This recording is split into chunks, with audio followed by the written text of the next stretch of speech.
এই বিল্ডিংটা এত বড় যে একসময় ভেতরে মেঘ তৈরি হয়ে গিয়েছিল।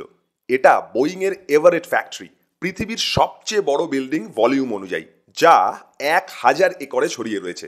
1967-তে বোয়িং 747 জাম্বো জেট বানানোর জন্য এই ফ্যাক্টরি তৈরি করা হয়। এই বিল্ডিংটা এত বিশাল যে 3টে গড়ের মাঠ এই একটা বিল্ডিং এর ভিতর অনায়াসে ঢুকে যাবে। যখন এটি প্রথম চালু হয় তখন একটি অবিশ্বাস্য ঘটনা ঘটে। একদিন হঠাৎ করে শ্রমিকরা লক্ষ্য করলো ছাদের কাছে মেঘ জমে গেছে। মেঘ মানে আসল মেঘ, যা আমরা আকাশে দেখি। ভাবুন তো, অফিসে ঢুকে দেখছেন মাথার উপরে ভাসছে মেঘ। আসলে বিল্ডিংটা এতটাই বড় ছিল যে ময়েশ্চার জমে ভেতরে মেঘ তৈরি করত। বোয়িং এর মাথায় পড়লো হাত। ওই মেঘ থেকে যখন তখন বৃষ্টি শুরু হতে পারত। আর বিলিয়ন ডলারের এয়ারক্রাফট পার্টসের ভেতরে যদি জল ঢোকে তাহলে হবে প্রচুর ক্ষতি।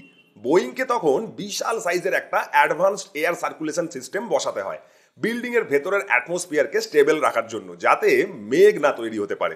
Engineering solves everything.